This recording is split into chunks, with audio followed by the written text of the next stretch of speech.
Good morning, and God, I gotta say, I love watching Jeremy play drums to that song every single time. Gotta wake myself up. It is 6 o'clock on the West Coast. How you feeling, Jeremy? Gotta wake myself up. Somebody asking if we're live now. Yes, we are live now. We got to go over the Oscar nominations. Like, Normally, we do what this late at alternative night. universe are we in? Listen, you've had some reconnecteds that have gone into the early morning hours. I can't really argue with that. I mean, by definition, it would have stopped 5.5 hours ago. That one time Jeremy was on, yeah. We would have just been, hitting the hay at this point. Yeah, we would have stopped recording about 3 hours ago, and then we would have been talking for 3 hours after we were done recording. Exactly. So yeah, Oscar nominations out. They've been delayed a couple times due to the fires. First off, on that point, how we doing, Jeremy? I know a brand new fire cropped up yesterday closer to the valley. Thank you for asking. Yeah, it's just scary and frustrating that more keep popping up when we think we're finally doing okay. But yeah, the one that popped up kind of close to me again yesterday by Sepulveda Boulevard.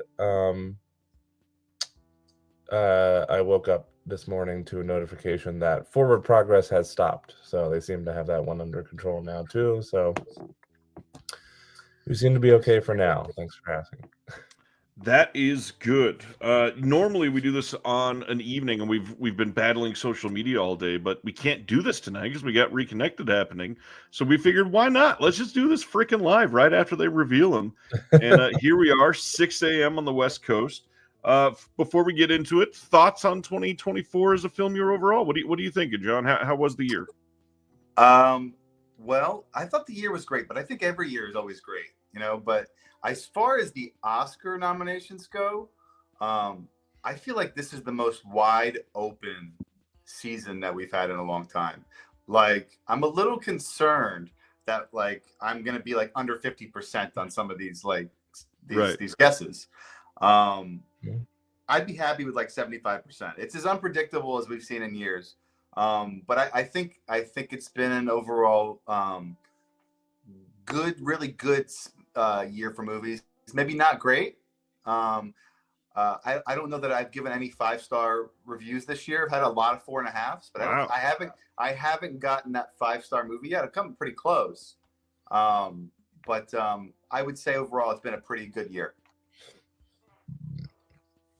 That's a good call. No 5 stars is pretty crazy. What about you, Jeremy? Well, to answer Josephine, I don't remember what names we came up with before, but I'm going to say Jasmine. Also, I agree with John in the sense that I think it was a good year in another good year of film. I've been able to, even 2020 and the years that people were like, oh, it wasn't a great year for film. I feel like people say that every year. I literally just heard somebody say that yesterday about 2024. And I feel like, if you think it's a bad year for film, you just weren't looking. 2020 objectively was maybe the weakest because a lot of stuff wasn't coming out because of... Not by choice. Yeah. But even then, I found a lot of great stuff. You know what I mean? You kind of got to look for the diamonds in the rough. So I thought it was another great year for film, just like John said. I maybe gave my least, no, I don't know, one of my least 5-star years. So I will agree with John, who's a lot more harsh than I am with no 5 stars. But I think my 5-star ratings were on Letterboxd just my top 10, and then after that it drops to 4.5s and 4s and so on and so forth. So we'll see. I'm looking forward to it. There's definitely a lot of things that I agree with in my predictions of what I think will be nominated that are also in my personal list this year, which I think is a fun thing. So as usual, we're going to go through our guesses. We're going to look at the actual nominations, and then we're going to guess who we think is going to win and who we want to win, especially. But my thoughts on the year, I think it was a pretty great year. I think it was, I don't know, maybe the new norm. I feel like we are finally getting past some of the old traditions of all of the Oscar heavy films being released within a period of like 75 days. I think we're moving past a lot of the ideas of Oscar nominated films likely won't come out before like September. We're getting past the idea of direct to streaming films can't be nominated. I feel like we're finally moving past some of the stigma behind those. Maybe One more the stigma of horror not being nominated too this year. We shall see. One more question, which is an interesting one because this seems to happen every year. Is we get a film that's really great that's released earlier in the year that the Oscars just tend to completely forget.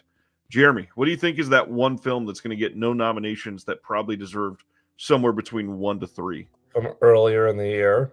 Yeah, we'll say released like pre-September. Well, first of all, I'd like to thank Media Membrane for his comment about my hair. This is rolling right out of bed and jumping on the side.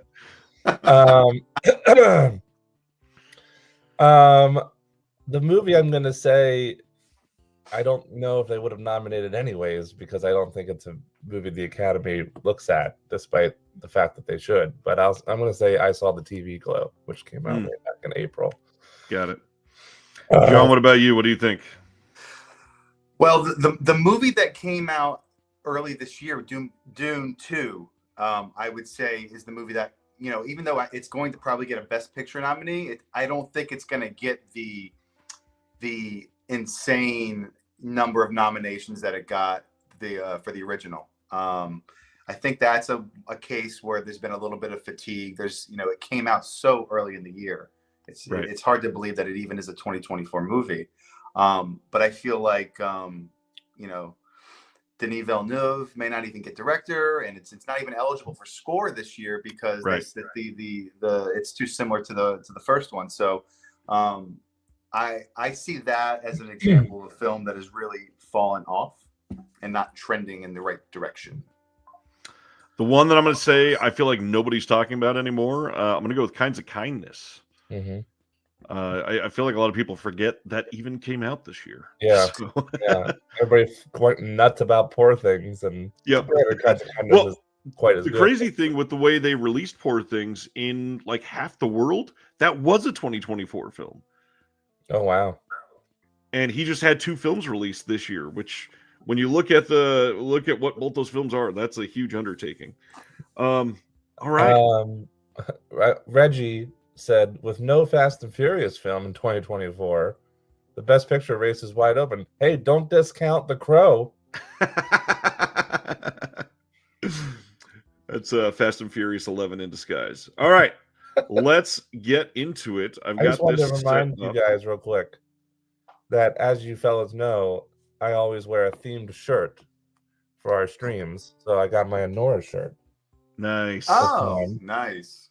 A little early for that, Jeremy. I'm also wearing my Honora thong. So we are ready to go. Oh, amazing. It's still disconnected after dark for Jeremy right now. That's true. It is dark here, so I know. And I sleep. All right, so. Gentlemen, actor in a supporting role. John, who do we got as your guess? Well, I went back to the handy dandy note cards this year. Actor in a supporting role. I've got 4 locks. Personally, I think 4 locks. I got number 1, Kieran Culkin for A Real Pain. I've got Edward Norton, A Complete Unknown. Yura Borisov for Honora. Yep. Guy Pearce for The Brutalist. Yep. And my number 5, the number 5 I feel is interchangeable. It's going to either be Clarence Macklin or Jeremy Strong, I think. I'm going to go with Clarence Macklin for Sing Sing. Those would be my 5. I'm not sure what Jeremy's going to say, but I'll say this is my exact list, except I'm going Jeremy Strong. Ryan and I are identical. And off with John by 1 as well. So, all right, here we go. I think we all agree about the 4 locks. Let's find out. Yuri Borisov, Kieran Culkin, Edward Norton, Guy Pearce. All right. Who's right?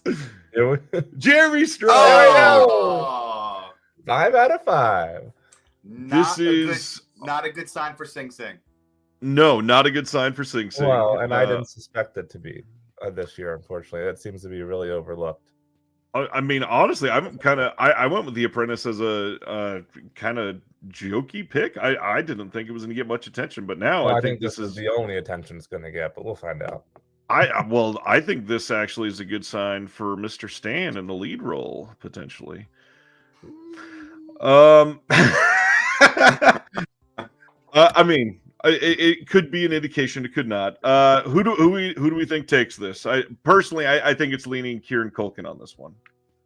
Yeah, this is Kieran Culkin's award to lose. He's the sort of the shoe-in at this point. I think it's a lot of rollover love from his television role. I'm blanking. I'm not a TV person. Succession. And I think his only competition is Edward Norton, and I don't think that stands much of a chance. Well, and we're just lucky that Edward Norton's forehead was not also not.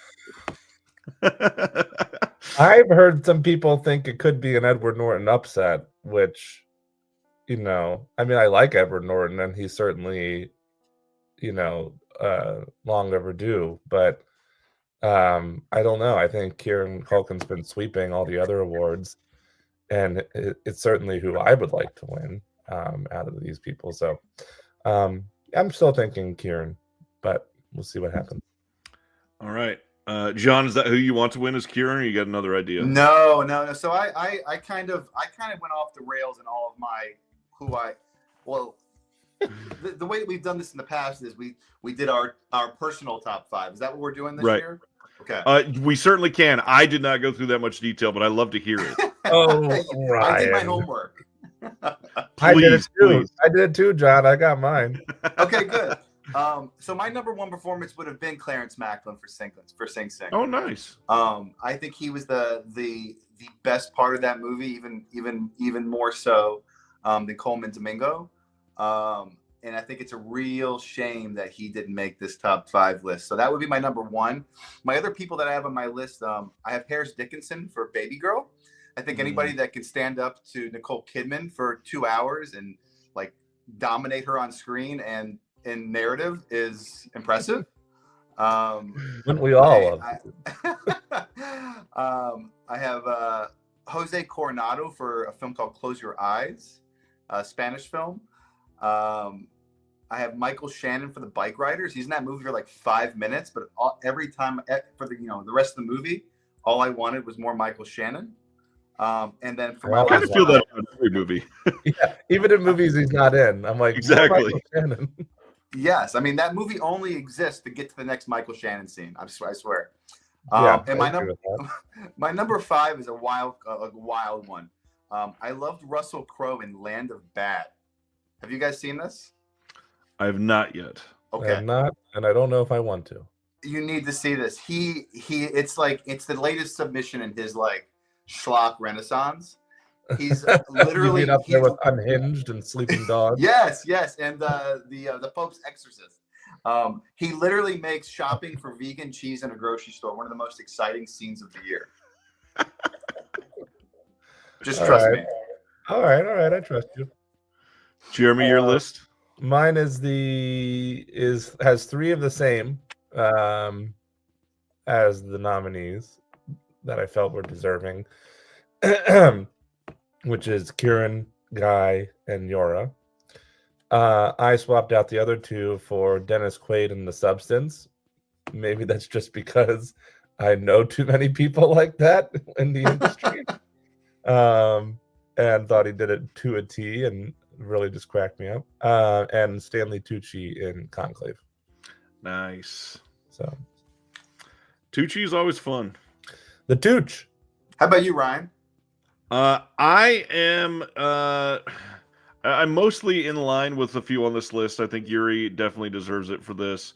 I could see, Kieran obviously is on my list, but I could see going either way on a couple of these other ones. Dennis Quaid was on my short list as well. Yeah. Loved how much he kind of commanded the scenes that he was in on that.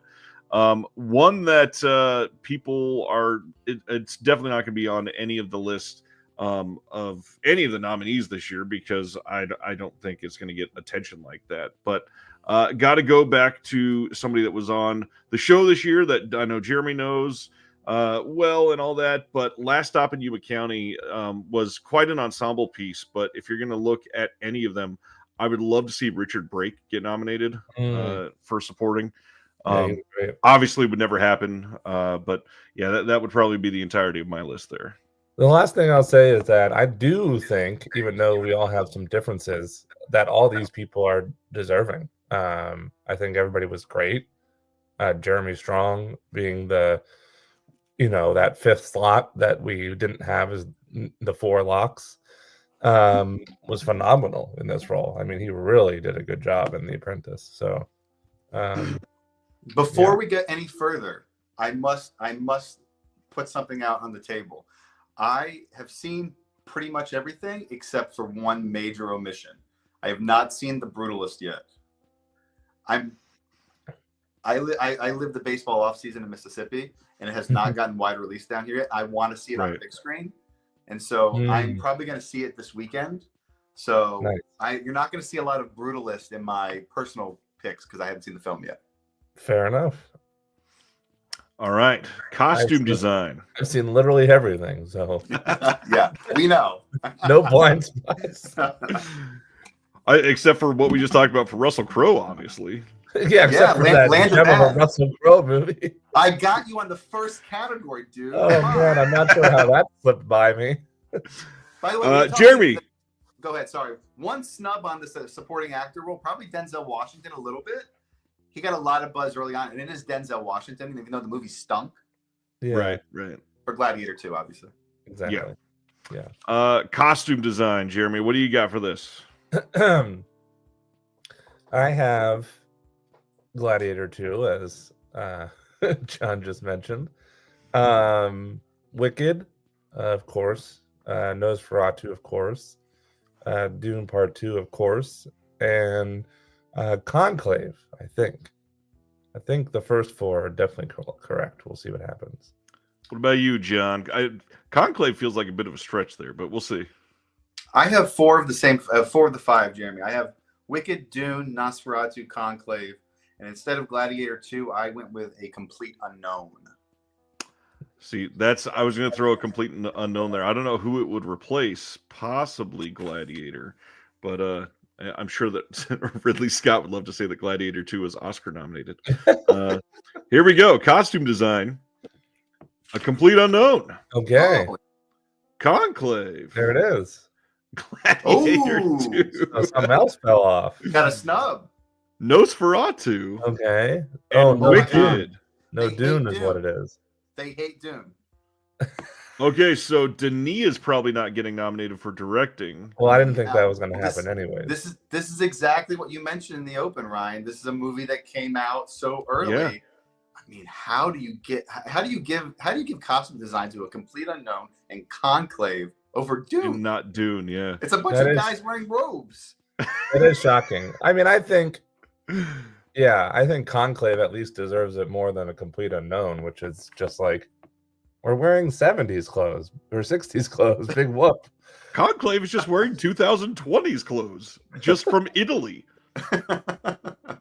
Yeah, but they really filled in John Lithgow's hair. All right, Jeremy, what are your picks for? Oh, well, first of all, who do you think's going to win this one? Oh, well, most definitely, I think it's going to be. I mean, I guess the tight race for me is between Nosferatu and Wicked, but I mean, everybody seems to love Wicked so much. They even created a whole category for it in the Golden Globes, best box office. Just kidding. That was around for like, I don't know, 2 years Barbie. now. Anyway, so probably Wicked. I guess it will be my pick. John, who do you think? I agree. This is probably Wicked as the front runner for sure, with Nosferatu right behind. I'd love to see Nosferatu win, but Wicked takes this 10 out of 10 times. Yeah. Jeremy, your personal list for this one. Where the heck is it? Best cost. Oh, here we go. So I threw The Substance in there. I kept Dune Part 2 per my predictions, which was not nominated. Even though I didn't love that film, I thought it deserved costume nomination. I kept Conclave. I kept Nosferatu. And I also threw in Hundreds of Beavers because a lot of animal outfits in there. Like half the movie was based around costumes. So, and I just love that movie and wanted to get something. So, which is not going to. Yeah, I definitely won't. John, who do you got here? I also went with The Substance, Nosferatu, Horizon, an American Saga. Giddy up, y'all. Let's go. Furiosa, and In a Violent Nature, because I really love the costume design of the killer. I was wrong about seeing everything. I have not seen Horizon, an American Saga. Dude, oh, it's not the last time you're going to hear Horizon out of my mouth today. That's okay. I don't want to see it. Why? Not a cup of tea. On my list, the only two that I would probably throw in here that were not mentioned yet, I got to throw out some love for Alien Romulus on this one. I feel like was decent to stick in that universe. And the one that's never going to get any love from the Oscars, but Femme from early in this year, I think did some really great costume choices. Maybe you want to remind the chat not to spoil things. Yeah, already have. Big Disc Energy, please don't share who's getting nominees because we don't know anything about these at all yet. As the title of the stream says. Literally, yeah, we are trying to react live. Now we know one of those things. Thankfully, that was on my predictions, but it was on my predictions as well. I don't have comments open. Good. Oh, okay, good. Maybe I should close mine. Makeup and hairstyling. I feel like this one is a little bit wide open right now. What do you got for this one, John? Makeup and hair. In the number one hole, I have The Substance. Number two, I have Wicked. Number three, A Different Man, a movie I loved. Number four, I have Nosferatu. And number five, because I refuse to say the words Emilia Perez, Beetlejuice. This is a category. I think you're gonna have to say it a couple times tonight if you want to be. I'm gonna correct. do really poorly if I don't. I have a feeling that that's gonna get like 8 nominations, and I'm gonna be pissed. At least. I don't hate it as much as people, but I also don't love it as much as people. I don't understand either side really. I was like, oh, it was fine. You're the guy that's just sort of. Yeah, I'm that guy. I don't think it deserves all the wins it's been getting. I do love Zoe Saldana, though. I think she's great. But it's got 2.4 million reviews on Letterboxd, and Jeremy's the only 2.5. Yeah. Hey, I thought it was fine. I have the exact same list as John. I have the first. I can't say my list because if I say the last title he said one more time, he'll appear. I've got the first 4, but without Beetlejuice, I do think Emilia Perez gets this one. Okay. Here we go. A Different Man. Great movie. Great movie. Son of a bitch. Son of a bitch. Nosferatu. Okay. The Substance and Wicked. Perfect. 4 out of 5. Substance the winner. Everybody thinking that? It's gotta. I will literally take to the streets. And we just had a lot of fires. So I don't want to have to do that. And by the way, I know that we're going to talk about this like 10 times, but it is wild to me that we're going to talk about a film that literally harkens back to Society as being an Oscar front runner for certain categories this year. That is incredible. That is makes me very happy. that is more unheard of than Silence of the Lambs by far. Not to mention a film that is in some ways an homage to the work of Jess Franco. Sure. So it's a cool year for us genre freaks. Yeah, we got stuff like Anora and and Substance. I don't think it's nominated for anything at the Oscars, but throughout the rest of the award cycle, we were getting a little love for Heretic with Hugh Grant and stuff. So it's a good year for us genre fans. Yeah, just like John just said. Anybody have personal lists they want to shout out that's much different than this? I have a couple here. I have The Substance at 1, obviously. I have A Different Man at number 2. Number 3, I have Love Lies Bleeding, just for Ed Harris's iconic hair. I mean, hairstyling. I mean, you can't get much better than that. Speaking of bad hair, Nosferatu. And number 5, I have Hitman, a movie that's literally about like makeup and hairstyling. Sure. I kept 3, the same 3 that John kept on his list: Substance, Different Man, and Nosferatu. Frankie Frico would have been a great choice, especially for costumes as well. I swapped out the other 2 with Love Lies Bleeding as well, so we're in line there, John. And then I did nice. For Nicolas Cage's iconic look in Long Legs. Good call. Good call. Same first 3 for me as well, and then I went Love Lies Bleeding, so I guess same 4. And then last one, random one that I'm probably not going to mention much else tonight, Woman of the Hour. Ryan loves Woman of the Hour. I think it's a great movie. One time he yelled at me, he says, "Do you have Woman of the Hour below Deadpool and Wolverine on your 2024 list?" Boy, I got to get on this text chain you guys have. Riveting stuff. Next one, original score.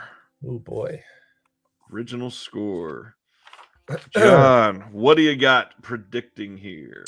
Brutalist, Conclave, Lock, Amelia Perez, Lock, The Wild Robot, and number 5, I have Challengers. Ooh, yeah, that's a lock. Jeremy, same exact list. Man, I did not expect The Wild Robot love. That is the only one. Like, I really loved it. I didn't think it was going to get picked for that in any way. But I was going out of nowhere too on this one. I said I saw the TV glow. Moving on though. I wish. That would be amazing. The Brutalist, Conclave, Amelia Perez, Wicked, and The Wild Robot. They knocked out Trent and Atticus for fucking Wicked. How does Wicked get it over Challengers? So bad. So bad. I had to yell at my cat. That's not a good sign either. No, that's very disappointing actually, because I mean, Wicked is known for its songs, not its score necessarily. Not the original score. I don't know. Wicked's another one where, you know, it seems kind of similar to Amelia Perez in the fact that a lot of people either love it or hate it. People are going to see it and they're like, "Oh, fuck this shit. Why does everybody love it?" And then obviously it has people who are just obsessed with it. And I'm much like Amelia Perez in the middle. I thought, I was actually pleasantly surprised. I thought it was better than I expected it to be, but you know, it doesn't deserve some of this awards attention, I don't think. Right. Even though I thought it was better than I expected it to be and enjoyed it overall. This is a bad list. It's not great. Anything that doesn't have challengers on this list, which is literally the pulse of the entire movie, it's you can't take seriously, honestly. I mean, it's one of the most iconic scores of the year. Yes. Forget the fact that it's Trent and Atticus. It's like a really good score. I'm just baffled that they didn't include that. All right. I don't even want to ask this question. Who do we think wins this one? I think, most people believe the Brutalist. Jeremy, would you agree? Yeah, probably Brutalist. I mean, Wicked is a shock, and people really fucking love it, so maybe, but I still think Brutalist. I'm going to take a wild swing and think this is an upset and give this one to Conclave and say this is its only win. Okay. That's a good score. That's a decent score. It is, yeah. I mean, they made a bunch of old guys in dusty rooms exciting with that strings heavy score. It is a good score. I like that score. It is. We've talked about a couple of misses. Personal list for this one, Jeremy? I think Honora is a miss. I really love that score. I mean, even just when the trailer comes on, or even when I'm just scrolling Instagram and the little ad pops up, it's like just the music harkens me back into the film, even briefly. I mean, maybe it's just because I love this movie so much, but I think the score for Substance is pretty iconic. You know, and then you got the beat going on with the and Can you make those sounds while you show the thong again, please? 1 second. So I gotta put it back on. And I kept Brutalist and Conclave. So those are my only, and Challengers. So those are my only 2 swaps from my predictions as Honora and Substance. John? I kept Conclave and obviously Challengers, which isn't here. I love the score from Baby Girl. It's very synthy with all like the moans kind of mixed into the score. Just that we thought that was really cool. Red Rooms, which is a very subtle score until it's not. If you know, you know. Mm-hmm. And I also have The First Omen, which is a kind of cool, dark, heavy chant vocal score that I like. Solid list. Funny enough, if I was picking 5 right now, it'd be quite a very even mixture between the 2 of you. I could see almost any of those beating most of the ones on this list if it was an objective choice. But here we are, unfortunately. To answer Ryan, in the chat, not you, Ryan. I'm pretty sure that got a Razzie nom. Man, it got a nomination for best video game cutscene. best walking in a film. All right, this is where I'm not going to have much say on the short films because this is one. It's very, very difficult to see most of these. Do you guys have lists for these? I have a list of what I think is going to be nominated based on research purely, not having seen any of them. Of course, I do intend on seeing them before whatever is nominated before Oscar rolls around. Right. But yeah, I have The Man Who Could Not Remain Silent, A Orange from Jaffa, Anuja, Room Taken, and The Masterpiece on my list. I would love to see Is Now a Good Time or The Corys nominated. That's on my personal list as well. Yeah. So here we go. Leon, Anuja, I'm Not a Robot, The Last Ranger, The Man Who Could Not Remain Silent. Well, yeah, this is going to be my worst predictions category out of all of them because I haven't seen anything personally, but I still got 3 out of 5, I think. All right. Any other thoughts on this one, or should we go to the next one? I'm in. Oh man, wait. Actually, I only got 2 out of 5. Animated short film. Do you have a list for that, Jeremy? I do. Another stab in the dark, just based on pure research. But I have a bear named Wojciech, Wander to Wonder, Maybe Elephants in the Shadow of the Cypress, and A Crab in the Pool. I've literally only heard of 2 of the things you just said. The other 3 are probably AI. All right. They are Beautiful Men, In the Shadow of the Cypress, Magic Candies, Wander to Wonder, and Yuck. Why did they change up the format on us? Wow. It is really weird. You need to be bold because they're short. Animated shorts. Another one where I got 2 out of 5, so not doing well in the shorts category since I haven't seen anything. I think we proved last year I have no idea how to predict writing on the adapted or original, so I'm out on this one. What do you got for adapted screenplay there, John? Adapted screenplay, Conclave, Amelia Perez, Nickel Boys, Sing Sing, and A Complete Unknown. Jeremy. Once again, same exact list, my friend. Here we go. A Complete Unknown, Conclave, Amelia Perez, Nickel Boys, and Sing Sing. Bada bing, bada boom. Excellent. Amazing. So what wins from this then? It's The one that John doesn't want to say. no, I disagree. I think Conclave wins this one. Okay. Well, those I are was going to go for Conclave too. I'm pretty sure those are the two in the top running here. Yeah. Based that's on one how and two. I Amelia have those Perez one has and two. performed thus far, I wouldn't be surprised. Obviously, people do really love Conclave as well. So, which is amazing, by the way. I love too that a stuffy Pope film like took the theaters by storm this year. So many people went and saw that. I never expected to. And I'm happy about that too. And that's one where I was just like, we got 4 amazing actors in this in the lead. Even if it is just a talk movie, I'm probably going to enjoy it just for the acting. So let me go check it out. Right. And then, man, I was on the edge of my seat. I loved it. So it was one of my favorite movies of the year. So, John, you got a personal list for this one?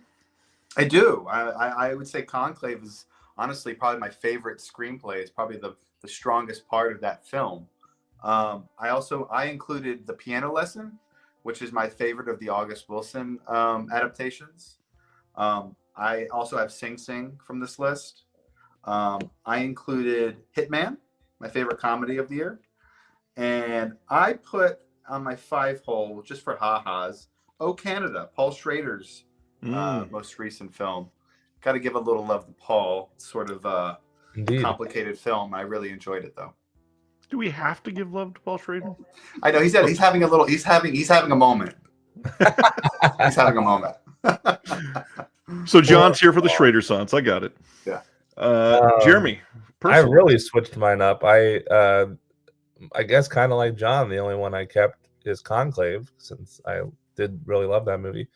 I put in Queer from the other film this year from Luca that I really loved, perhaps even slightly more than Challengers.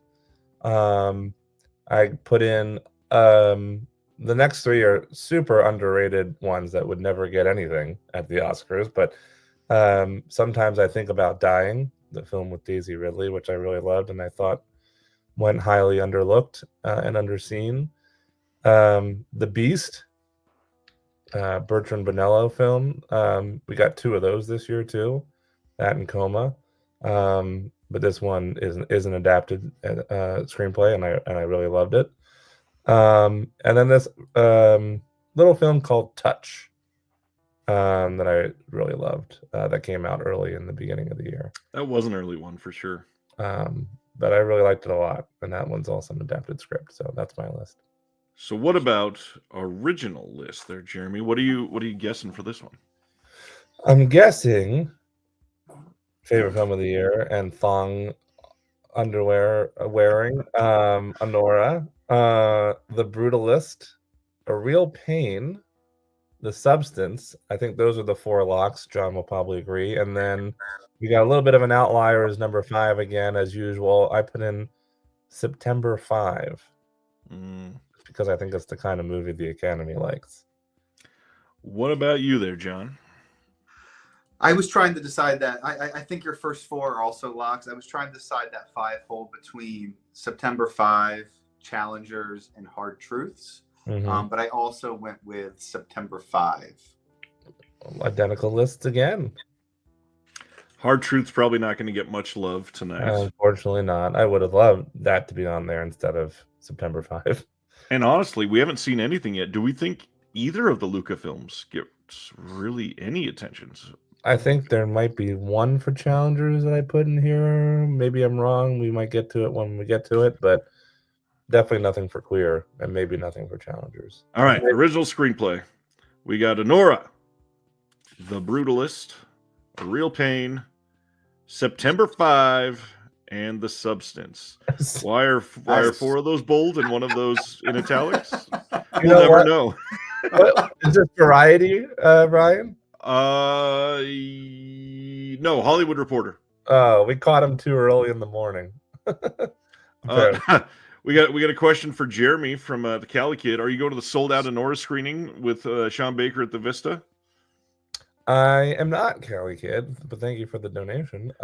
Jeremy's gone to like 7 Sean Baker screenings. I have. Yeah. I am going because I missed out on that, even though I love the Vista. I was there for the premiere during Beyond Fest, which was a lot of fun. So I have seen it at the Vista already, and in beautiful 35 millimeter. But then I saw one pop up with him just later that evening at the AMC Burbank. So I'm going to go to that one and say hi to Nice. Friend of the show, Sean Baker. All right, our next category. Here we go. Oh, wait, we got to do our personal picks. Oh, that's right. That's right. Go ahead. What do you John. got, Jeremy? Sorry. Okay. Jeremy, you want to go?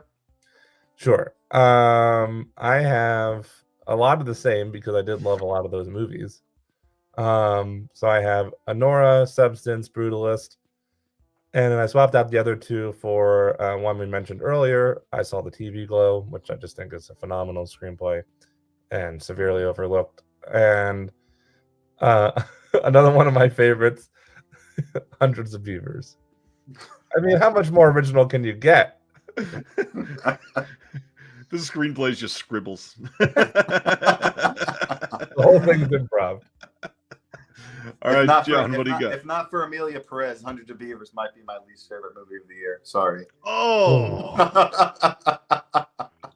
yikes. Yikes. How do we kick someone out of here? Block and report. I don't understand how you can feel that when In a Violent Nature exists. Yeah. Oh, I like and you that. seem I like to have that a lot. enjoyed That's In a Violent Nature, John. That Hundreds of Beavers wanted to make it almost turned me into the serial killer after watching that thing. Good Lord. My list, Honora, The Substance. I included Kinds of Kindness, which honestly I may prefer to Poor Things. I know it hasn't gotten any love. We talked about that earlier. It'll be in my top 10 of the year. Wow. I kind of view that one as Yorgos Lanthimos' manifesto. It's everything that makes him who he is, and it's just sort of him stepping back out of the mainstream, back to the stuff like Dogtooth and the stuff that he did early before The Favorite. I also included. I saw the TV Glow, the most original writing of the year, in my opinion, and I really like the screenplay for Baby Girl. There's so much more there than meets the eye, and I was a big fan of that movie. The only one that I would add, I fully agree with you, John. I saw the TV Glow should have been here. When you can create world building within world building, you deserve some sort of attention for that. Yeah, that's a good way to put it. It's sad that that's not getting any recognition whatsoever. But despite John's blasphemous comment about Hundreds of Beavers, we are once again in agreement with a lot of stuff. Kinds of Kindness is in my top 10 for the year too, and I really loved it. So good list. Supporting actress. What are you guessing for this one there, John? This one to me feels like more of a toss-up. This is the toughest category, I think, of anything to predict, because it's a 2-horse race between Zoe Saldana and I think Ariana Grande. But other than that, I don't know that there are any locks. There's a pool of about 7 or 8 actresses that you could put here. I chose Isabella Rossellini for Conclave, Jamie Lee Curtis for The Last Showgirl, which is a performance that is trending crazy strong right now. All of a sudden, wasn't on anybody's radar. I feel like a month ago, and maybe shouldn't be. I mean, I love her, but I don't know if this role deserves that much attention. I gotta tell you, my hot take is that I actually enjoyed this performance better than Everything Everywhere. Her performance in that. I thought she was by far the best part of this movie, more so than Pamela Anderson. I mean, but that's not necessarily saying much because the movie's not that great. So the movie's not that great, but Kiernan Shipka's in it. Don't forget. That's a good point. And she does do an erotic dance. So. And in my 5-hole, I went with Monica Barbaro for A Complete Unknown. The Academy loves biopics. There's 4 or 5 other names you can plug in here, but I just leaned on the biopic love So once again, John and I are in pretty good agreement with predictions, not with our personal picks. Thank you very much. But it is a 2-horse race between Zoe and Ariana. I also included Isabella Rossellini, even though she's only in that movie for 5 minutes, but she's amazing. And, it's kind of more like, we should have given this to her years ago type of nomination. Right. And I also included Jamie Lee Curtis just because of that upward swing lately. Everybody's talking about it. Seems like it's going to get in there. And my last pick is What Differs, which is Felicity Jones and Brutalist. I was leaning towards Jeremy's list myself. I completely see the Brutalist getting one here. All right, here we go. Monica Barbaro, Complete Unknown. Ariana Grande and Wicked. Felicity Jones and The Brutalist.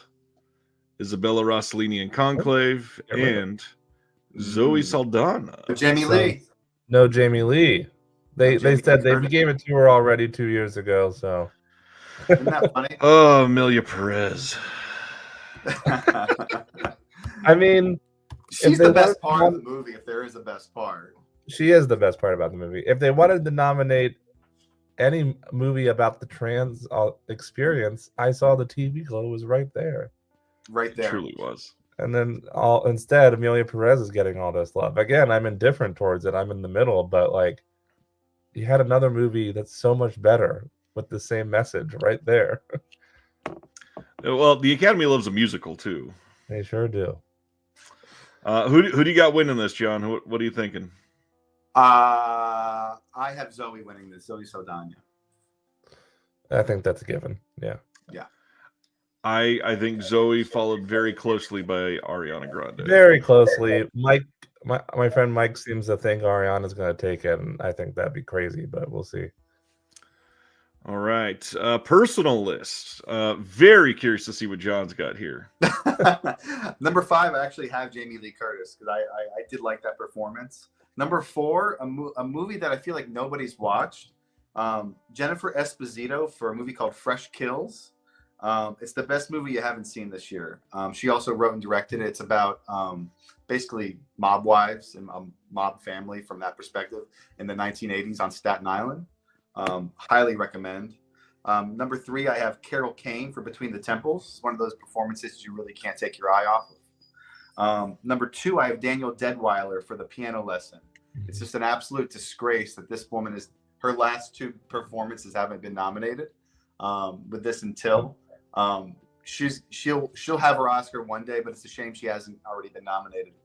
And number 1, my favorite supporting role of the year would be Katie O'Brien in Love Lies Bleeding. Just a literal bigger than life performance and a star making performance in my eyes. She's so good in that. I just wanted to say that despite them both not being on my personal list, I do really agree with Daniel Deadwyler and Katie O'Brien on John's list. I also want to mention a lot of Monica Barbara love in the chat, which I just want to point out that even though I really liked A Complete Unknown, she's the best part about that movie. So I am very happy about that nomination. I think I kept telling everybody, I'm like, the girl who played Joan Baez is really the standout. My personal list, I kept Zoe because she is the best part about that movie that John won't name. I kept Felicity. I thought she was great, and I really liked The Brutalist. I put in Quali because I just love the substance, and that's a two-hander between her and Demi, and they both did so well. I put in Chloe East for Heretic because I absolutely loved her in that movie. I love that movie switches up who you think's going to be the final girl because everybody expects it to be Sophie, and then it's Chloe, and she's just so commanding at the end. I just think she's great. And I also put in Bridget Lundy Payne for I Saw the TV Glow. Good picks. Really, the only thing I care about here, so I'm only going to say one name. Katie O'Brien deserves everything for this. 100%. 100%. All right. Next is original song. I'm What do you got for this one there, Jeremy? scrolling up. Okay. We got 2 nominees from John's favorite movie of the year, Amelia Perez. Both El Mal and Mi Camino. Also, The Journey from the 688. When in doubt, include Diane Warren on your nominations list.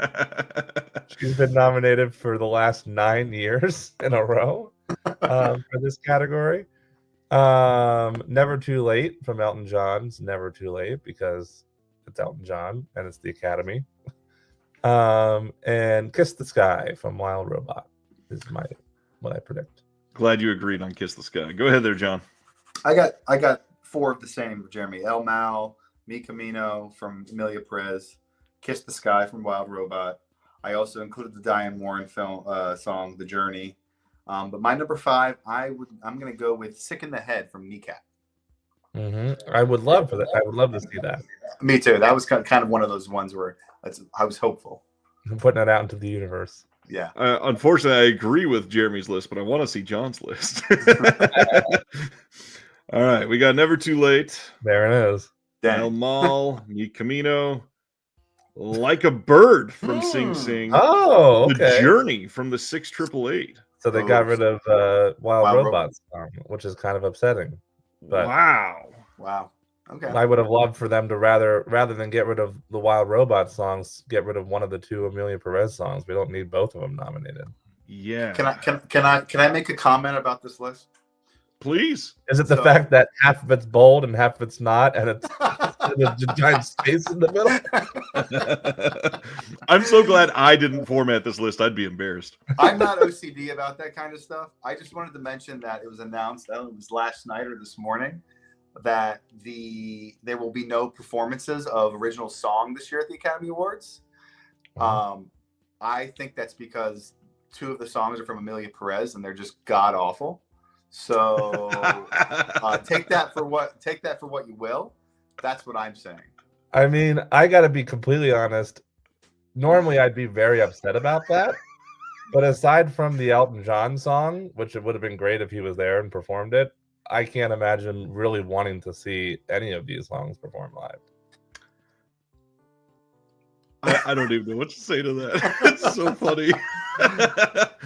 I mean, normally I'm excited about this category. You know, you got like Billie Eilish in the past and some other really interesting, the song that song that was nominated from the Martin Scorsese film. Gosh, it's on the tip of my tongue. Killers of the Flower Moon. Yes, and there was a great, really interesting live performance they did on stage there. How do you bring that up and not RRR? I was getting there. Oh yeah, I was still naming movies. Anyways, normally I'm very excited to see how they transition these performances to the live stage there. But yeah, I mean, I'll agree with John that none of these are really sticking out to me as like, oh my God, what a bummer that we're not going to see them. So now the big question is, what wins? One of those 2 from Amelia Perez, I think. It has to be. I couldn't name them if you played them out loud right now, which is which. But I'll say I can name them, but only because they're written on the list. In bold. In bold. Yeah, those 2 are in bold, and they're like, oh, John, he doesn't deserve to be bold. Either that or it's an indication that wins. Huh? As if the Hollywood Reporter knows the answers early. All right, John, what do you got on your personal list for this? I didn't make a personal list. I just anything but Amelia Perez. Well, I did. That's a good list. I have, of course, Gene Kayak and his Acme Applejack from Hundreds of Beavers. Duh. I also have Harper and Will Go West, which from Will and Harper doc, which is great by Kristen Wiig, and was surprisingly on the Oscar shortlist, even though it didn't get in there. I do have Sick in the Head from Kneecap, which I wish we would have seen per John's list. I have Repress from good old Trent Reznor and on the Challenger soundtrack. And I threw a little indie in there. I threw in My Stranger, performed by Melissa Barrera in Your Monster. I like that movie. I like that movie a lot. I did not have a list for this either. Documentary, which I did not see enough of this year, so I don't have a personal list for this one either. I only saw, I think, 2 or 3. Yeah, same. John, what do we got guessing on this one? So I usually use these nominations to decide which docs I need to watch for the next month Same. and a half. Which is actually a very good illustration of why awards are important. Because without these things being nominated, a lot of the general public aren't going to be seeing these films. And so or nomination literally even hearing about them. Exactly. So it's important for things like Nickel Boys or Sing Sing or some of these smaller movies to be nominated just for exposure. Because they don't exist for a lot of people, and they won't exist without their name being in bold or not bold on this scrolling list that you have here. So with that being said, after research, I have No Other Land, Sugarcane, Daughters, Soundtrack to a Coup d'etat, and Black Box Diaries as my guesses. Jeremy. Once again, John and I have the exact same list after research. I have only personally seen 3 of these, and I have to say that I don't know if I cried any harder this year than watching Daughters, so highly recommend. It's a gut punch. The only 2 I figured were going to be on this list that I knew about were Soundtrack and Daughters. Those are both big titles this year. Those are the 2 I saw, and Sugarcane, which was very good and deserving, I feel like. So we've got Black Box Diaries, No Other Land, Porcelain War. Okay.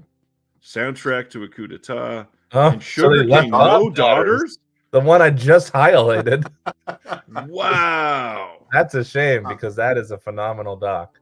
I'm kind of really surprised by that. I thought Daughters had a really good lead into the Oscars. That actually hurts. I think not only is it a phenomenal doc, but I think the message in that is extremely important. So for that to be left off, I mean, I haven't seen some of these. I don't know what their messages are, but that seems like a huge surprise. I don't know.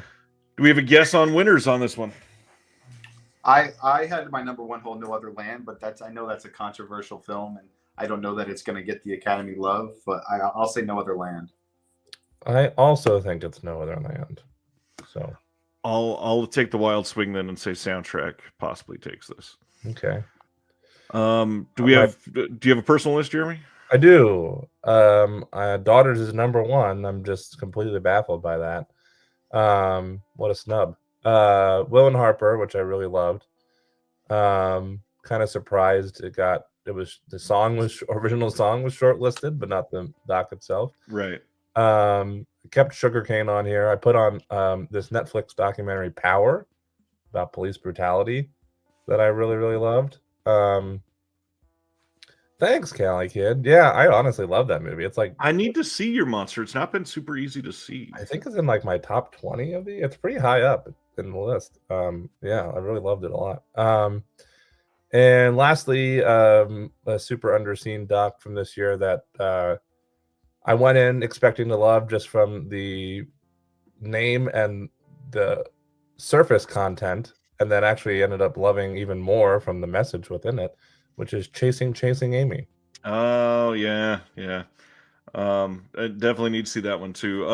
Definitely loved Will and Harper as well. What'd you think? Did you see Will and Harper yet, John? I haven't seen it yet. No. I know I've said this a couple times on the channel so far this year, but I am just beyond impressed at the way they balanced that film. When you make a celebrity-focused documentary that literally has like Saturday Night Live as one of the reasons the doc exists, and then you don't fill every second with cameos. Very impressive the way they told everything they wanted to in that film. Preaching to the choir. I mean, they have some cameos in there, but it's so purposefully placed. It's tasteful. In brief moments of levity when needed, and then they're in and out. It's like not overused, not oversaturated. Exactly. It's really done. Well, really well done. All right. Next up, documentary short film. I assume no list on this one? No personal list. I have a predictions list based on research. All right. Predictions then. We got Michaela's Voice, A Letter to the World, Once Upon a Time in Ukraine, Death by Numbers, Incident, and Chasing Rue. I've heard of none of those. I just want a real quick note because we went over short, animated short earlier, and we glossed over our personal list, assuming that we wouldn't have one since. Oh, sorry. Both John and I basically came up with it due to research, which is accurate. But the one I would add that I have seen to my personal list that I forgot to mention when we were on that category was Don Hertzfeld's Me, which was obviously phenomenal because it's Don Hertzfeld. All right. Our actual list for this one: Death by Numbers, I Am Ready, Warden, Incident, Instruments of a Beating Heart, and The Only Girl in the Orchestra. I like that title for some reason. So I don't know how far along we are, but what do we think so far? I mean, are there any? What's the biggest surprise for you guys so far? I gotta say, Daughters. I'm still hung up on that. Yeah. Everything else has been pretty on point with what I predicted, and even if I was like one off, it was like one where I was like, oh yeah, that was the other person or movie I was thinking of for that fifth slot, but I chose the other thing. You know what I mean? Like it was a close call. So I haven't really been super surprised personally, I don't think, besides Daughters being left out. I know. I can't believe I came on the air today saying this is the most unpredictable because our predictions have actually been pretty good so far. Yeah. Yeah, they're pretty on point. I think for me, some of the snubs so far, but not really. Clarence Macklin in supporting, even though I know he was kind of on the outskirts looking in. Wicked and Scores seems like a kind of a shock, and no challengers. I think that's probably a big one. That is my second big. Yeah, that and Daughters are the two big ones. Challengers. I think that's where we're at right now. Maybe supporting actress, but that was sort of a toss up anyway, and we both had 4 out of 5. So. Yeah, I'm not. Even though that's one of my least predicted or least accurate categories so far tonight. I was not surprised necessarily because who did get nominated was right there in the running and in my 6th or 7th spots. But Challengers not getting soundtrack and Daughters are certainly the two for me biggest surprises. The only two that hasn't been mentioned, I'd throw out the Wild Robot song. I'm genuinely surprised it was not nominated because it had a lot of buzz going for that song.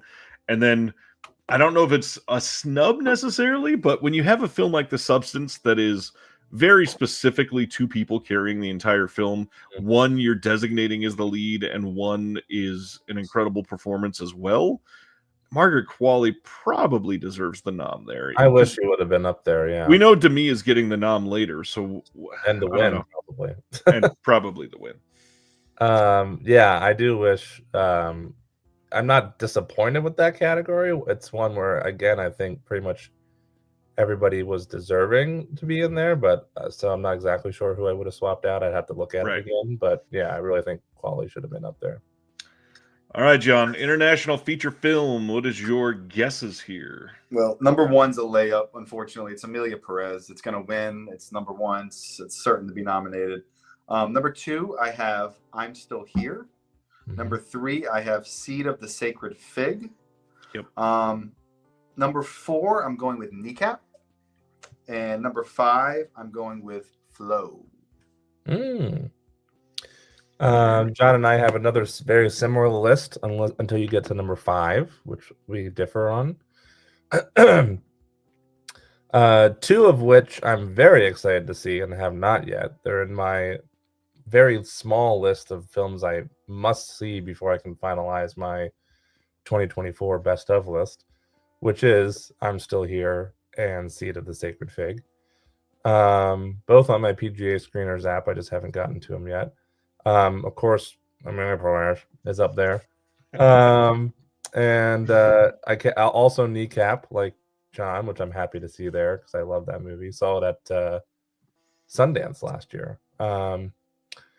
And my last one differs with John, which is Girl with the Needle instead of Flow. Which I haven't seen Girl with the Needle yet. Yeah. Funny enough, mixture of the two. I took John's list, but instead of Kneecap, I put in Girl with the Needle. Hmm. All right, so we've got Brazil, I'm Still Here. Denmark's The Girl with the Needle. France's Amelia Perez. France. Germany's The Seed of the Sacred Fig. And Latvia's Flow. Oh, okay. Interesting.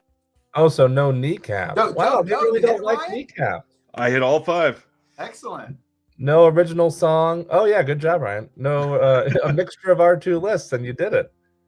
No original song and no international film nomination. Yeah, for you. I don't see Kneecap getting love from the Academy. That's a sadly. bummer. That's a Okay. bummer. Obviously, Amelia Perez wins here, I'm assuming. Yeah. Yeah. Yeah, No it's doubt pretty about cool. Do we have a personal list that we want to shout out? I do. I kept on Girl with the Needle, and everything else is different. Again, two of the noms I'm very excited to see. Like I just said, Seed of a Sacred Fig and I'm Still Here could end up on my personal list after I watch them. I've been hearing great things. I have Nacho Vigalando's new film Daniela Forever, which I really loved. I saw at Beyond Fest this year. He does not steer me wrong. I have The Beast, the aforementioned The Beast from Bertrand Bonello. I have Touch, which I also mentioned earlier. A lot of repeats, and one that John mentioned earlier, which I would have loved to have seen on this list because God, is it a great movie? Red Rooms. Go ahead there, John. Yeah, that's my number 1 on the list, Jeremy. Red Rooms. It's definitely in my top 10 for the year, probably my top 5 of the year. It's incredible. So Red Rooms out of France. Number 2, a movie I mentioned earlier called Close Your Eyes, from Spain. Also probably going to be in my top 10 of the year. Number 3, I have an Indonesian film called The Shadow Strays, sort of an action masterclass. I don't know if you guys, it's available on Netflix, I think. Highly recommend if you have 2.5 hours. Number 4, I have Eczema from South Korea, folk horror film. Yep.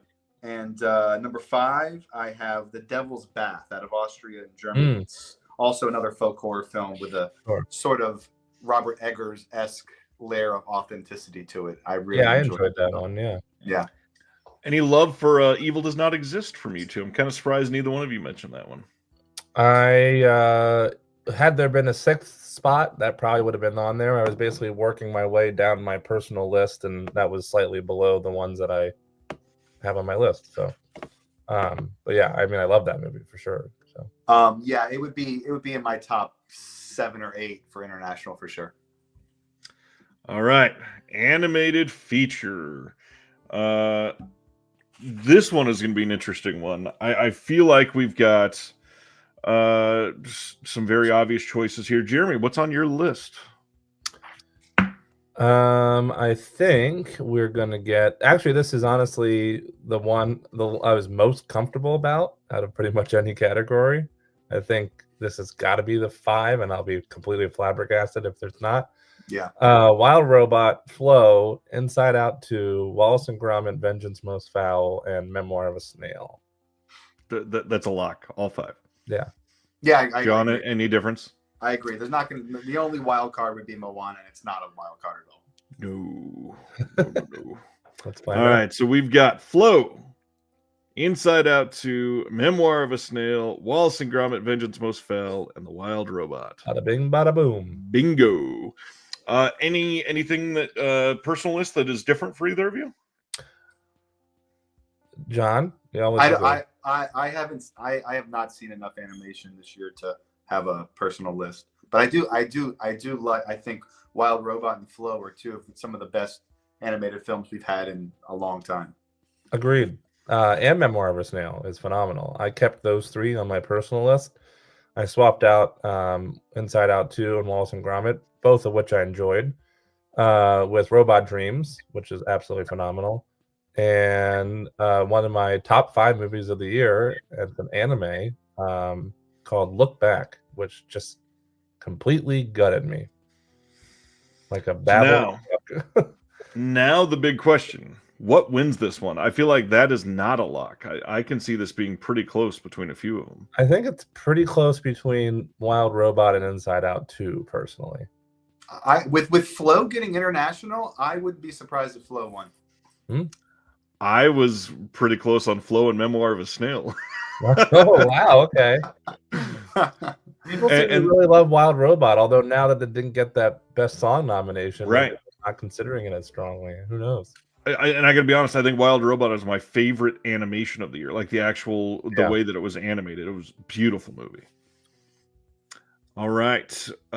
Next up, production design. John, what do you got for this one?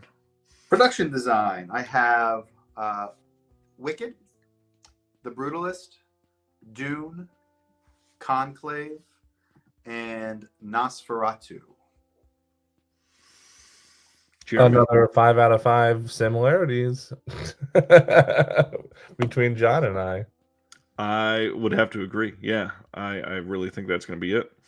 We got The Brutalist, Conclave, Dune Part 2, Nosferatu, and Wicked. Ooh. Amazing.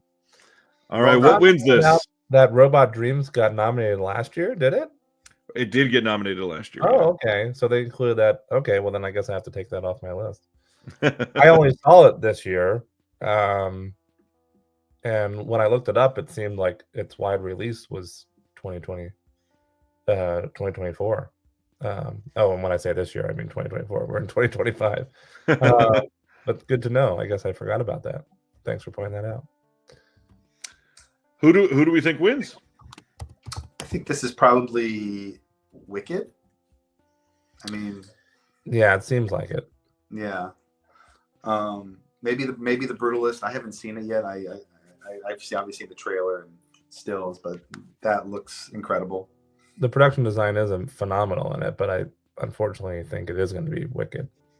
Which I think, I guess I preemptively said unfortunately just because my feelings on it being nominated for so much. But if any category is deserving for it, it probably is this, actually. Yeah, I agree. All right, so we've got personal list. John, what do you got personally on this one? I have Nosferatu in there, but the other ones. Oh no, I have Nosferatu and Conclave as well. I thought the production design in Conclave was incredible. There's so many like little cutaway shots of just like the physical objects, whether it's the ballot box or all of these artifacts that we're used to seeing behind glass in museums are such a big part of that movie. I feel like that's very deserving. I also put down The First Omen. I saw The TV Glow, probably the most distinct visual style of any movie last year. And Love Lies Bleeding. It's production design you can literally smell. It's just like gross and it smells like sex and vomit. I love it. Jeremy. I'm still baffled by this Robot Dreams thing. I'm like, do I have to take it off my letterbox list now for 2024 films ranked? Because it was in my top 10. No, it debuted in 2024. Okay. I was gonna say that shifts my whole top 10 around on my okay. I kept Brutalist. Surprisingly, the only one I kept. Maybe should have kept Conclave because I do agree with you, John. I put in Nora, which I thought looked beautiful. We got Sean Baker. And I also put in I Saw the TV Glow and agree with John on very most distinct style. And I put in The Substance and I put in Nosferatu. I'm more in line. Kind of again a mixture of the two. I had Nosferatu. I brought in The Substance primarily because of the scenes that are meant to be like, I don't know. What's the best way to put this? Like sanitized, I guess. The fact that it's so perfect in some of those shots is incredible. Have to go. I mean, again, I don't know how we're not getting any love for this movie, but Love Lies Bleeding is the most tangible feeling out there. But also, I Saw the TV Glow is the most otherworldly feeling out there, and they both deserve it. in regards to the substance, when you're homaging Stanley Kubrick as often as we are in that Right. film, and you don't get a nomination for production design, that's kind of surprising to me.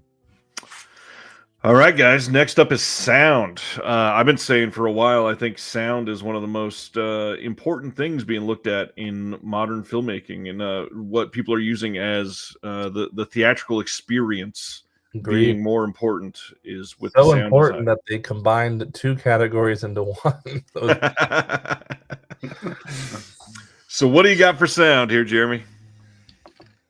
I think it's going to be Dune 2, Wicked, A Complete Unknown, American Primrose, and Gladiator 2. Ooh, John.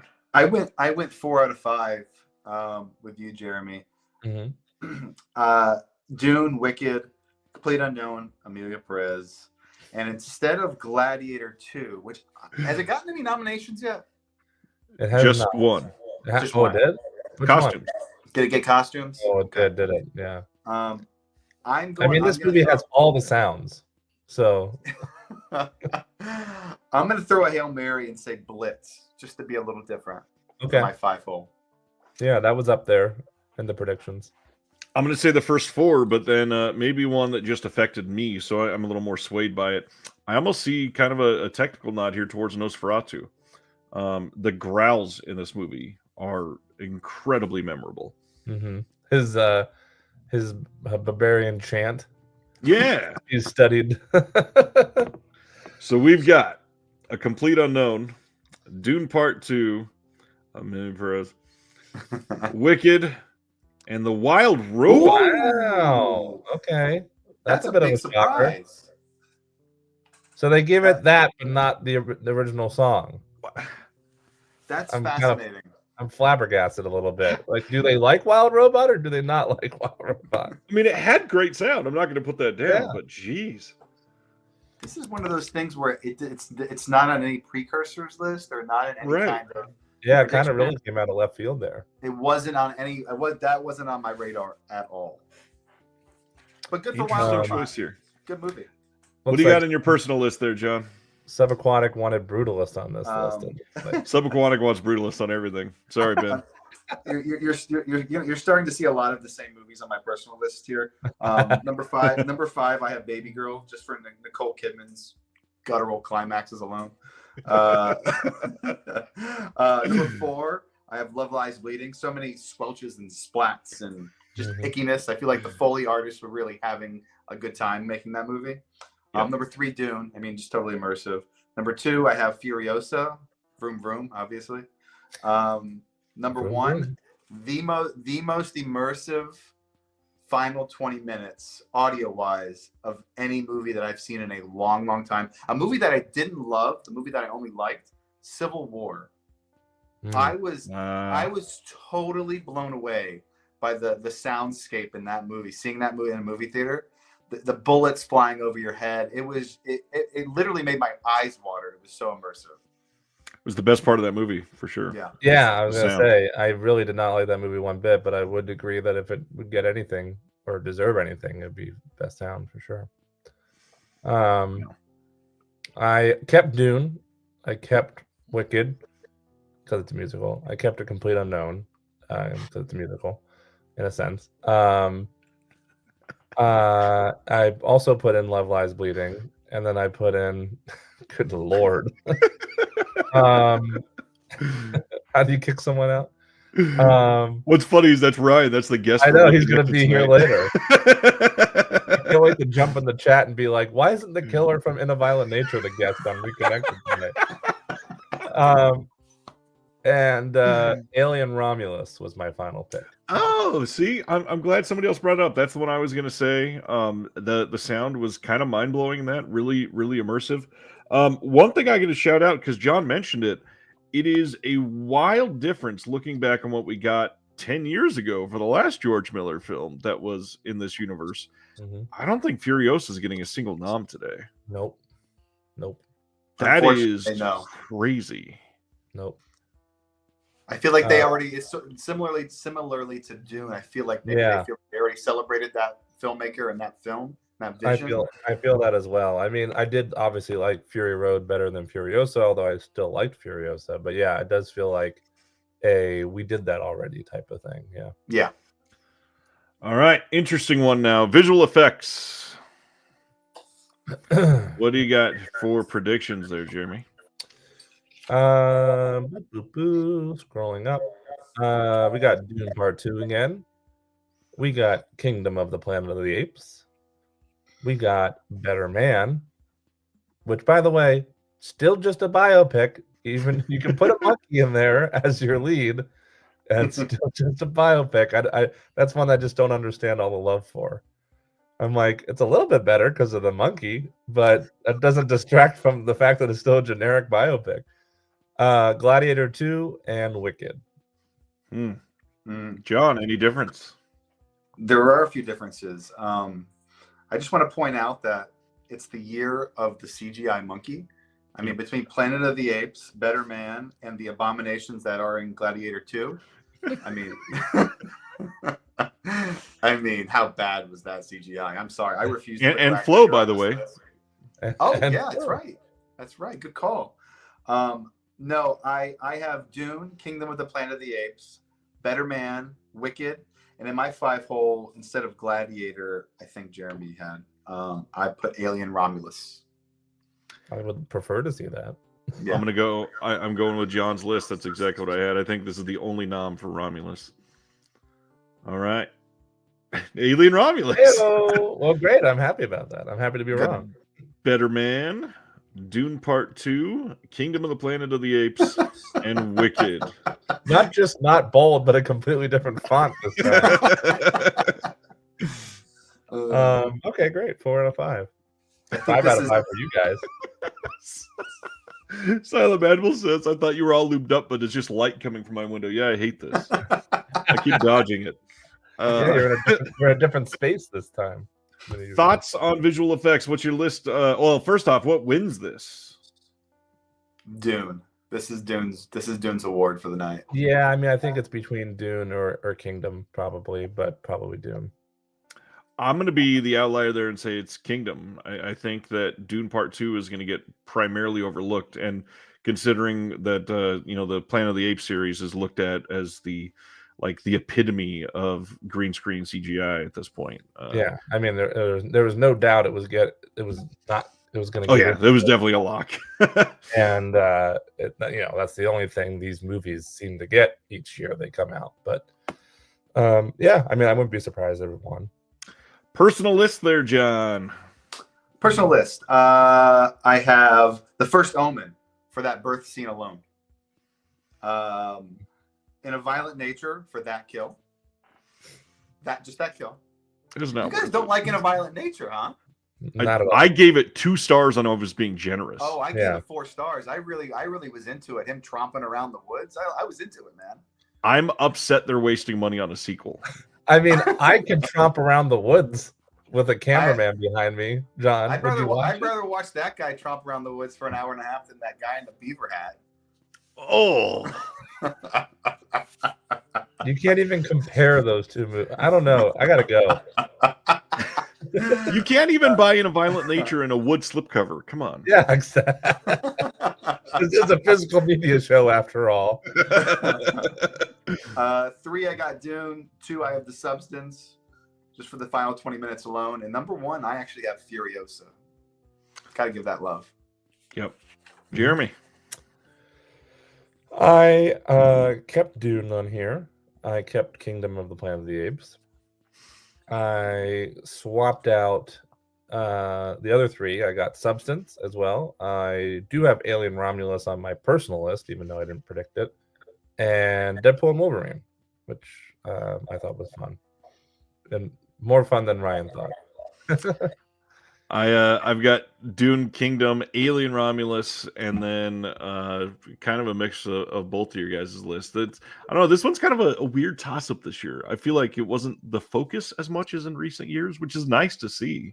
Mm-hmm. But the Substance definitely has to be there. I'm sad it's not there. Yeah. All right. Lead actor, one of the big ones for the night. This we're there already. Well, I don't know if they're going in any order. We had supporting actress like an hour ago, and no supporting actor yet. That's true. Oh yeah. You're right. No, we did supporting actor. Did we? Not, that was oh yeah, first. that was the first one, wasn't it? Yeah. I don't remember then. I don't it was the first one. 'Cause we hour were talking ago. Jeremy Strong. I hope you didn't push your meeting to 7:30, Ryan.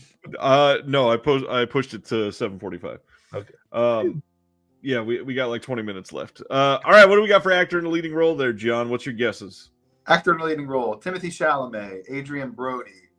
Those are the two locks, and it's a 2-horse race. Ray Fiennes, Coleman Domingo, and in the 5-hole, I have either Daniel Craig or Sebastian Stan. I think I want to go with Daniel Craig, even though I think Sebastian Stan's performance might be a little better. Mm-hmm. And just for anybody watching, since there are 2 major Sebastian Stan films, can you clarify which one you mean? Sorry, yeah, for Apprentice. Okay. Yeah. Although they were both phenomenal performances. Both phenomenal. Jeremy. I think the only love Apprentice is getting is that Jeremy Strong nomination, who, despite how much I enjoyed Sebastian Stan's performance, I think it's the better performance of the film. So I did not include him. Otherwise, my list is the same as John's, but I put Daniel Craig. So I think I think Stan gets it. I think the other 4 are going to be the same, but I think we get one more here for The Apprentice, and that's only because Jeremy Strong. If Jeremy Strong didn't get nominated, I think they forget The Apprentice entirely. I would have loved to have seen Hugh Grant here, per Big Disc Energy's comment, by the way. Yes, Hugh Grant would have been great. Okay. Let's take a look. Adrian Brody, I'm shocked. Timothy Chalamet, Coleman Domingo, Ray Fiennes, Sebastian Stan. Wow, look at that. Wow. Okay. Good. That's Certainly that's a deserving. big deal. I thought they were going to be too scared to give The Apprentice too much love, but they did. So who wins this? I'm going to say it's probably Brody's to lose. I still hope and think Brody. Timothy is on his heels, for sure. From what I've been hearing, but it's not that I didn't like him. In fact, he very much pleasantly surprised me in this role. But I would really prefer Brody. I find it fascinating that Brody is the youngest actor in a leading role to ever win for The Pianist, and that if he gets beat by Timothy, it'll break his record.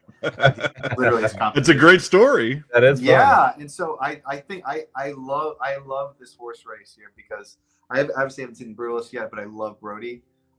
So since I've seen A Complete Unknown and was kind of blown away by what Chalamet did. I don't usually love him in much, but I thought he was fantastic. I mean, I thought he was totally miscast as Paul Atreides, but as Bob Dylan, it works. Yeah. This is a good list. I got to be honest. I'm pretty impressed by this. Jeremy, what's your personal list?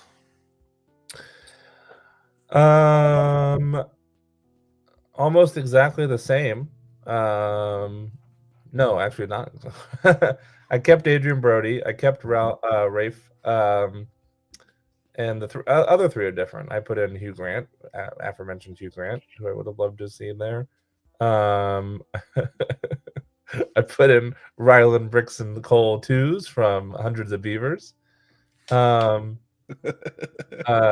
slapstick comedy is hard, my friends. It is.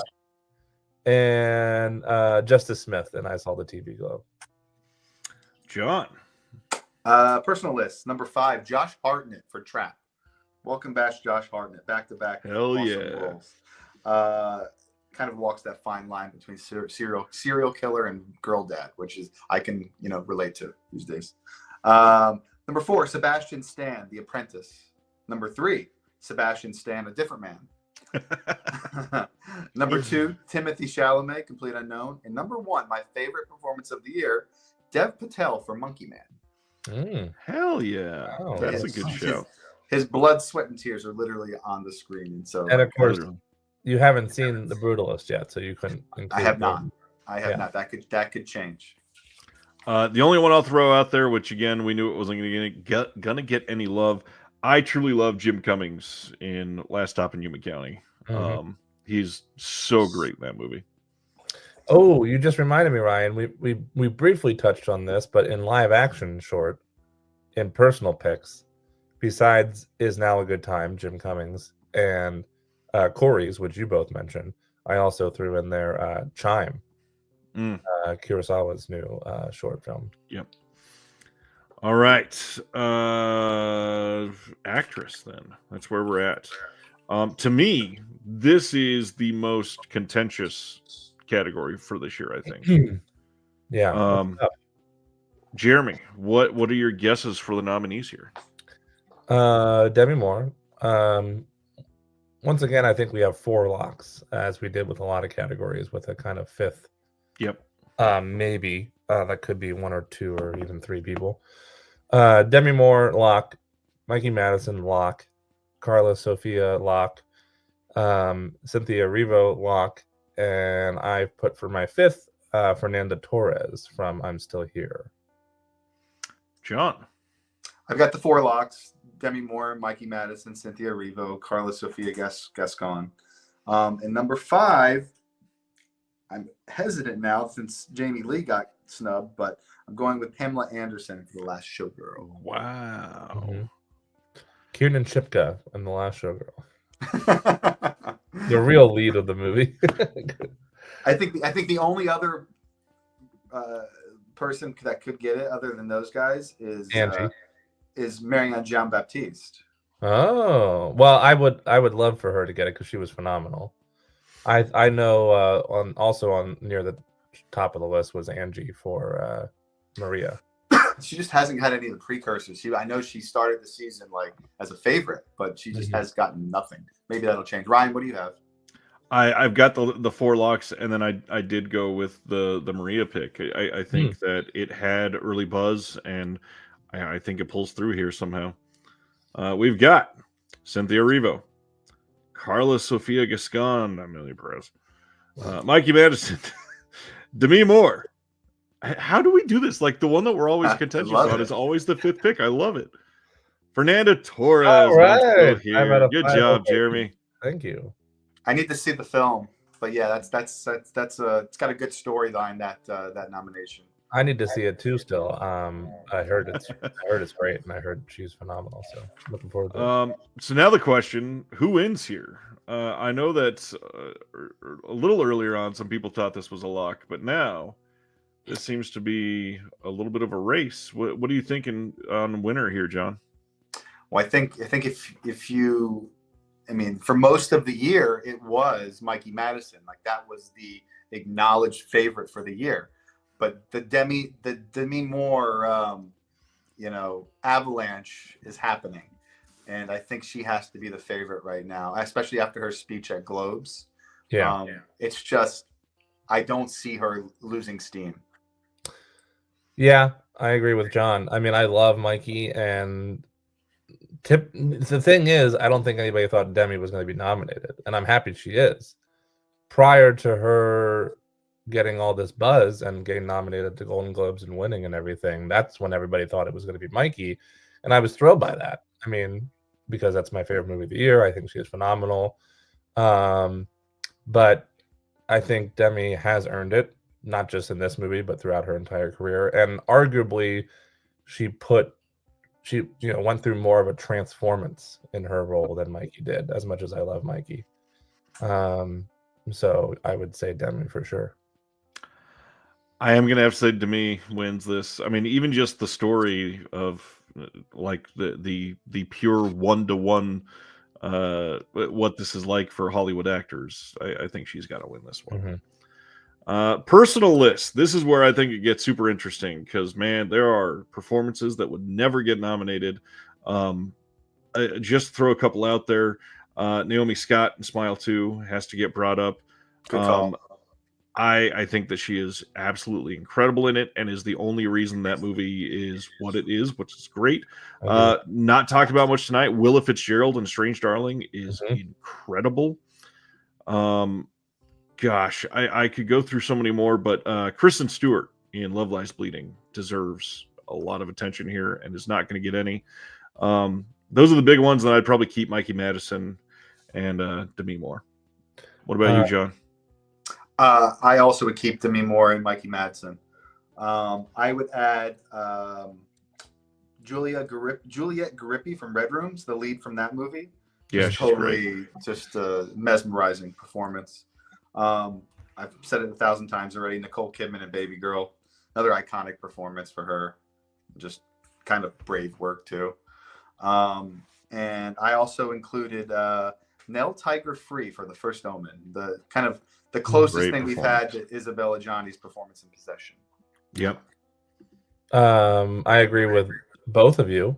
The category that I kind of wish was like 10 nominations, just like the Best Picture, because so many great female performances this year.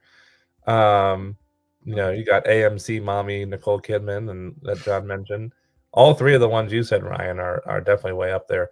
I kind of worked my way down, you know, some of my top 10 movies or top 15 movies of the year. I kept Mikey and Demi, just like both of you.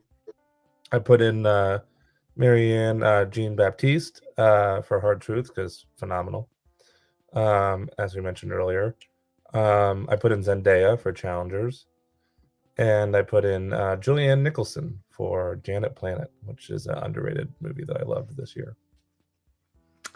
All right. So that brings us to directing. Obviously, I think we got Brady locked, Sean locked, Coralie locked, Edward Berger locked, and Jacques Audiard. It's well, pretty. The only wild card here is Ramel Ross. Well, it was a wild card until somebody spoiled it in the chat earlier. Oh, really? Okay. I had Ramel at 6. They didn't spoil the fact that he doesn't get the nod, but they spoiled one of the winners, which was kind of the 5th slot that. Oh, gotcha. Yeah, I had Corbett, Baker, Farjette, Audiard, and Berger. But I got to tell you, I watched Nickel Boys last night because it was kind of like one of the last movies that I hadn't seen, other than The Brutalist. And my goodness, what a directorial, it's just incredible. And so I would be thrilled if Ramel Ross got nominated, although he's not in my top 5. I did not love that movie, but I do think the presentation of it is great. So I would be behind that nomination in a sense. But no, I don't think he's going to be on there. So we've got Audiard for Amelia Press, Sean Baker for Honora, Brady Corbet for The Brutalist, Coralie for The Substance, James Mangold for A Complete Unknown. They love their music biopics, don't they? Oh, man. So no Edward Berger. That's such an Academy thing to do. What? It is such an Academy thing to do. I can't believe that Conclave's going to be in Best Picture, but not get the director spot. That's baffling to me. That is, this tells you right off the bat that Conclave will not be winning Best Picture this year, even though it was probably in the top 4. It was in the top 2 or 3. Well, top 3, I would say even. Yeah. Yeah, and so that tells me that it's off the table. I didn't even think it was in the top 5 after the way everything's been going. That's crazy to me. Honestly, I mean, again, I really actually like The Complete Unknown. The more, if anybody follows my Letterboxd reviews, the more I watch it, the more I actually like it. You have to think about putting A Complete Unknown into your top 3 or 4 in Best Picture now. Honestly, I don't know. It just, as much as I love it, it's still a biopic. It just doesn't. To me, no offense, James Mangold, who I really like. Overall, I mean, I would love if we got to Walk Hard too. I really love Logan, for instance. James Mangold shot beautifully, but a biopic, there's nothing that stands out about the direction in this. It's just kind of bad. For better or worse, I mean, the other 4 people on this list, they're all single visions realized. You know what I mean? A Complete Unknown, it's a biopic. I mean, it's a decent one. Yeah. But at the end of the day, it's not an original vision like something like Nickel Boys, or even Conclave or Dune. I was gonna say, when you think about what a standout looking and composed film Conclave is from Edward, and to not see him on this list is kind of crazy. Yeah. And didn't they nominate Berger a couple years ago for All Quiet on the Western Front? They did. So they clearly liked the director, and that was his debut. And so this is a confusing one for sure. That's true. Good point, Carey Mulligan. It's possible. John, it's possible. What's your personal list for this? And keep in mind, I have 4 minutes until I have to go. Oh, Jesus. Oh, good grief. Personal list. Victor Orise for Close Your Eyes. Pascal Plant for Red Rooms. M. Night Shyamalan for Trap. Coralie Ferget for The Substance. And Rose Glass for Love Lies Bleeding. Rose Glass all the way. What do you got, Jeremy? Sean Baker, Jane Schoenburn for I Saw a TV Glow. I kept Coralie, I kept Brady, and put in Mike Chesnick for Hundreds of Beepers. And John's still pissed. All right, Best Picture. We're there. So we skipped cinematography and editing. Yeah. It looks we like don't have time apparently. I'm sorry. I already pushed a meeting an hour to be able to do this. Can you push it another 15 minutes? No. All right. Well, we're gonna have to skip 2 categories, I guess. If we speak quickly, we can do this. Best Picture. What do you got, John?